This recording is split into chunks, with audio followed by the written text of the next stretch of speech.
नमस्कार दोस्तों। आज हम संगीत में खरज साधना का क्या महत्व है। खरज साधना का मतलब यानी मंत्र सप्तक के स्वरों पे अभ्यास। तो हम आज आपसे मंत्र साधना के विषय में हम आपसे चर्चा करेंगे कि उसको कैसे उसकी साधना की जाती है, स्वरों का लगाव कैसे, ठहराव वगैरह वगैरह कई सारी चीज़ें हम आपसे शेयर करेंगे। सबसे पहले तो हम जब भी सुबह उठते हैं तो हमारा शरीर जो होता है वो स्थिर नहीं होता है। थोड़ा टाइम लगता है कि हम थोड़ा आराम से उस शरीर को, सबसे पहले आप शरीर को स्थिर कर लीजिए। उसके पश्चात आप जब भी सुबह उठिए आप ज़रूर गर्म पानी पीजिए। गले को सुरीला और मधुर बनाने के लिए बहुत सारी चीज़ें हैं जो हम उसको फॉलो करते हैं। गर्म पानी पीजिए। उसके पश्चात आप चौकड़ी मारकर यानी पलथी मारकर सीधा बैठ जाइए। पीठ को एकदम सीधा कर लीजिए। उसको करते हुए आपके पास अगर मैनुअल तानपुरा या इलेक्ट्रॉनिक तानपुरा नहीं है तो आप मोबाइल में तानपुरा जो एक ऐप होता है उसको डाउनलोड कर लीजिए। उसमें अपने एक निश्चित स्केल के साथ अभ्यास कीजिए। जेंट्स और लेडीज़ का स्केल, दोनों का स्केल अलग अलग होता है। अगर आप लेडीज़ हैं तो अपना एक निश्चित स्केल निर्धारित कर लीजिए। जेंट्स हैं तो उसकी पिच या स्केल आप अपना निर्धारित करके उसका अभ्यास कीजिए। आपको ये अभ्यास डेली कम से कम आधा घंटा तो अवश्य कीजिए। डेली कीजिए। ये नहीं कि हम आज 2 घंटा कर लिए, कल 1 भी घंटा नहीं किए। तो आधा घंटा एक नियमित, जैसे आप और चीज़ों के लिए आप अपना एक टाइम टेबल सेट करते हैं, उसी तरह आप एक म्यूज़िक के प्रैक्टिस के लिए भी एक निर्धारित समय बहुत ही आवश्यक है। तो जो हमारा मंत्र साधना का जो समय होता है वो सुबह भोर में 4 से 6 के बीच में, जब ब्रह्म मुहूर्त होता है उस समय हमारा वातावरण भी बहुत शांत रहता है। उस समय हमको बहुत ही आसानी और बहुत ही अच्छा महसूस होता है। मंत्र साधना में हमें स्वरों का ठहराव कैसे करें, इस पे बहुत ही ज़रूरी बातें, बहुत ही आवश्यक चीज़ें हैं जो हम बताएंगे आपको कि स्वरों का ठहराव कैसे करें।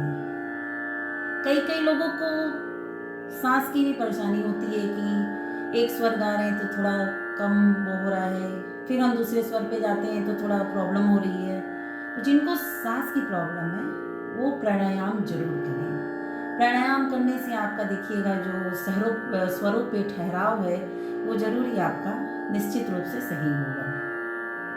और बाकी बहुत सारे बच्चों की भी, हमारे कई सारे म्यूज़िक के भी बच्चे होते हैं जो ऊपर की पिच में जाते हुए उनके जो गला होता है वो क्रैक कर जाता है।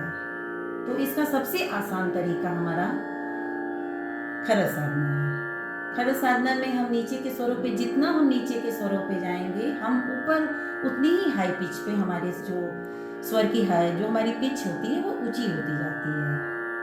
तो इसलिए हमें तीनों ही सप्तक में, मंद्र, मध्य और तार सप्तक में बराबर से हमारी जो आवाज़ की जो ठहराव है बराबर एक बैलेंस में होनी चाहिए हमारी आवाज़। ये नहीं कि हम नीचे के सप्तक में ज़्यादा गा लिए, मध्य में थोड़ा कम गा लिए और तार में थोड़ा कम गा लिए।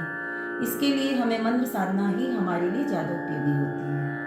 तो कैसे हमें मंत्र साधना, हम कैसे ठहराव या जो भी चीज़ें हम आपको बताते हैं। सबसे पहले हम सा को स्थिर करेंगे। सा,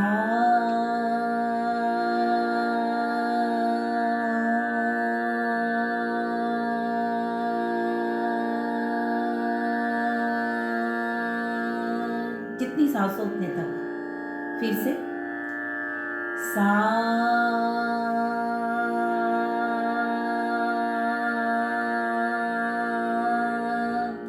नी पे आएंगे, नी,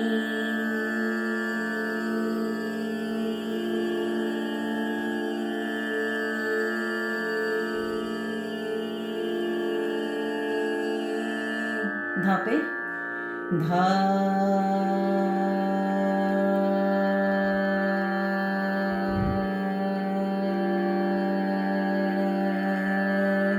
प पे पा,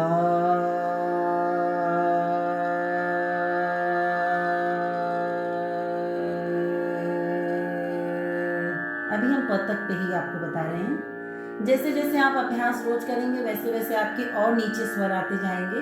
जितना आपका आए उतना ही कीजिए। जबरदस्ती कोई भी प्रैक्टिस नहीं करनी है। जबरदस्ती नहीं कि हम म पे भी चले गए, ग पे भी चले गए, बिल्कुल ही नहीं करना है। जितनी आपकी सामर्थ्य हो उसी के अनुरूप आप करेंगे। बाकी आप इसका अभ्यास कीजिए और आगे के लिए हम फिर मिलेंगे। दूसरे अलंकार के लेसन में हम आपसे फिर से मुलाकात करेंगे। नमस्कार। Stay home, stay safe.